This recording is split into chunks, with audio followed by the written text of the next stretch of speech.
درود بر شما. سلام. امروز اپیزود دوم آموزش یادگیری زبان فارسی در جنگ با واژگان ضروری در دوران جنگ این درس رو شروع می‌کنیم. جنگ، جنگ، نبرد، نبرد، نبرد سخت بود. حمله، حمله، حمله شروع شد. حمله شروع شد.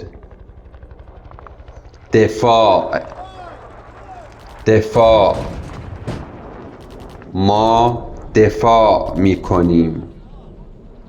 ما دفاع می‌کنیم. محاصره، محاصره، شهر در محاصره است.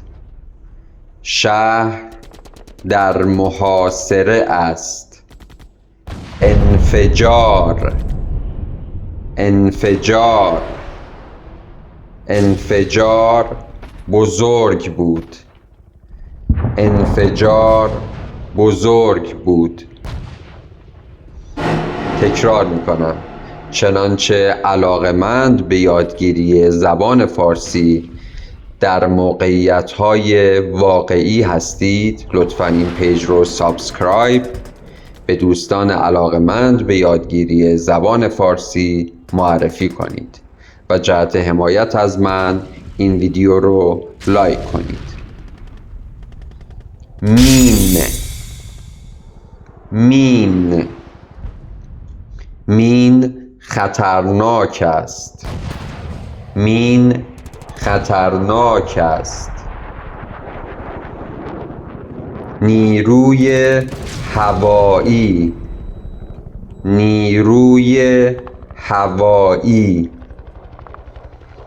نیروی هوایی پرواز می کند. نیروی هوایی پرواز می کند. نیروی زمینی، نیروی زمینی.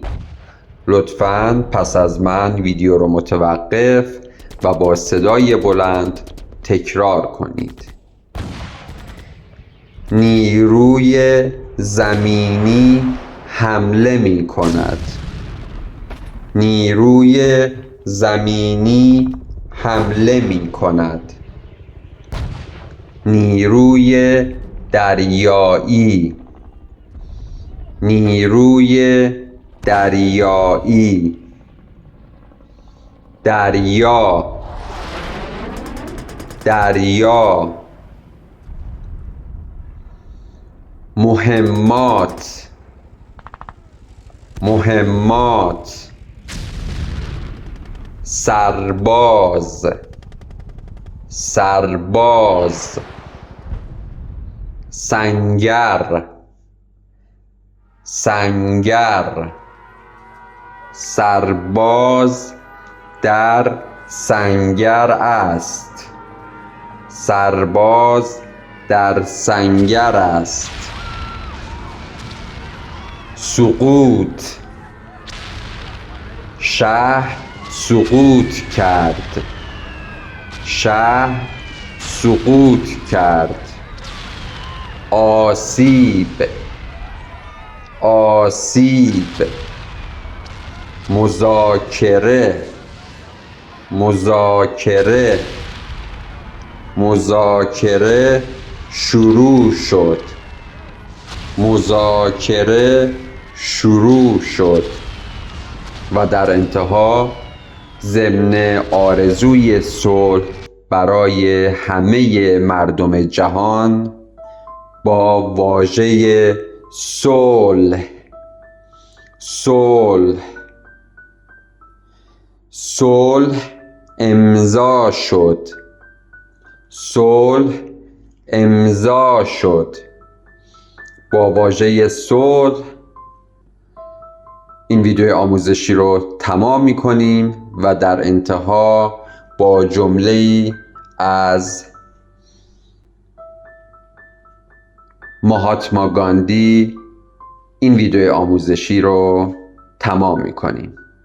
شما را تا ویدیو آموزشی بعد به خدای بزرگ می‌سپارم. به امید دیدار. بدرود.